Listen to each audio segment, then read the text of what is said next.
Uma pergunta relativamente simples que apareceu aqui para mim, sim, simples para mim, né? Simples para algumas pessoas, mas eu percebi que é a dúvida de muita gente. É sobre a aposentadoria do clero, a aposentadoria de padre, né? Diácono e tal. Vou tentar ser o mais rápido possível, porque a ideia aqui do vídeo é ser o mais rápido possível. Mas é o seguinte, o que acontece? O padre, ele não tem vínculo empregatício com a igreja. Tá? Ele não é empregado da igreja. Se ele não é empregado da igreja, então ele não recebe salário. E isso eu estou falando ainda no direito civil.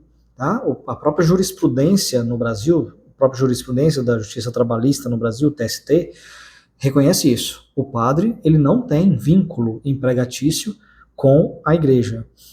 O Acordo Brasil-Santa Sé reforça essa parte. Tá? Então, o padre não tem vínculo empregatício com a igreja. Então, se ele não tem vínculo empregatício, ele não pode receber salário. Beleza? Tá. E como que o padre sobrevive? Bom, o padre sobrevive porque ele recebe um valor chamado côngrua. Tá? Côngrua. Côngrua é um valor que ele recebe a título de sobrevivência, vamos dizer assim.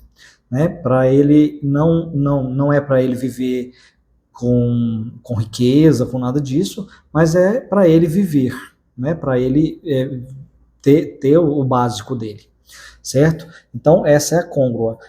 Claro que os padres, os párocos, né? E os vigários, eles também acabam recebendo alguns benefícios da paróquia onde eles estão. Estou falando de padre diocesano. Eles recebem alguns benefícios das paróquias onde eles estão, porque ali, normalmente, né, ou em boa parte dessas paróquias, tem a casa paroquial, que eles não vão pagar aluguel, e aí vem, né, água, luz, telefone, que está incluso ali nas despesas da paróquia, e tem, normalmente, o plano de saúde. Né? O plano de saúde, normalmente, a paróquia paga para o padre. E muitas dioceses, aí vem a questão da aposentadoria, muitas dioceses fazem, conforme, isso vai depender de diocese para diocese, o padre vai pagar ou o INSS ou uma previdência privada. Lógico, como todo mundo, para poder aposentar. Né? Para você aposentar, você precisa ter ou pagar o INSS ou pagar uma previdência privada. Então, ele vai pagar um dos dois. Se for pelo INSS, existe lá, né, a condição de religioso. Então, ele vai pagar conforme essa condição lá no INSS. Previdência privada é previdência privada, todo mundo já sabe como é que é, ele escolhe lá conforme ele quiser e vai pagando. Tá? E depois chega uma época para receber e assim vai.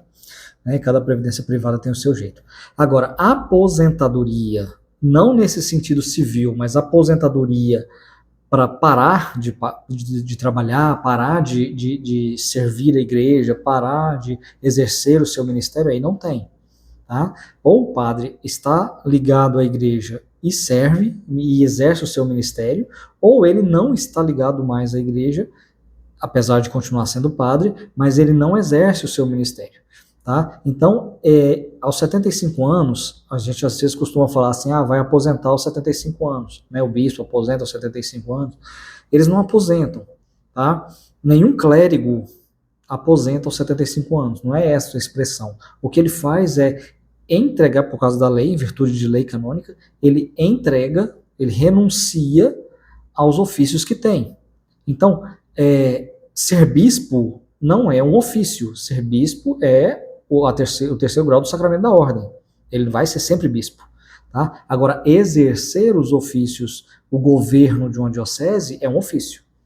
Tá? Então, ele vai passar a ser emérito, ou se ele era um bispo auxiliar, vai passar a ser um bispo auxiliar emérito, ou se ele era um pároco, ele vai passar a ser um pároco emérito. Então, assim, eles entregam, né, renunciam e entregam o ofício que eles tinham, em virtude de chegar a essa idade. Tá? Isso é uma coisa nova, um direito canônico e tal, é do século passado, do final do século passado, mas do Vaticano II para cá, mas é assim, certo? Então, eles não se aposentam, eles não deixam de ser padres, não deixam de ser bispos, eles não param, não é isso. Tá? Claro que chega um momento que a idade não permite mais ele continuar, mas ele vai continuar sendo padre, sendo bispo, isso não muda. tá? O que muda é que ele não exerce mais o ofício que ele tinha, então ele não governa mais a paróquia, ele não governa mais a diocese, tá? Ele não tem o ofício que ele tinha, certo? Então, com relação à aposentadoria do padre, é isso. Agora, com relação à aposentadoria, e padre e bispo, né? Agora, com relação à aposentadoria do diácono, o diácono, o permanente, né? Vamos falar do permanente, o diácono casado, ele não recebe côngrua, tá? Ele não recebe. Isso é uma condição que ele tenha outra fonte de renda, certo? Então, o diácono permanente, ele serve a igreja sem receber nada, tá? Para ele receber alguma coisa, ele tem que ser contratado como qualquer outra pessoa seria contratada. Então, ele pode muito bem trabalhar na cúria com um contrato de empregado normal para fazer alguma coisa, algum serviço administrativo, alguma outra coisa assim, mas aí não é um serviço de diácono. Como diácono, ele não recebe, tá? Não existem valores a serem recebidos pelo diácono. Então, ele não recebe nada disso. Então, a aposentadoria do diácono é como a nossa, né? Ou ele trabalha ou ele é funcionário público, ele aposenta normalmente pelo Tesouro do Estado, do município ou da União, ou ele é privado empregado privado, né? E aposenta pelo INSS, ou é autônomo, ou tem uma aposentadoria privada, então é como nós, né? E não recebe nada da igreja nesse sentido, tá bom? Então, com relação à aposentadoria, é por aí.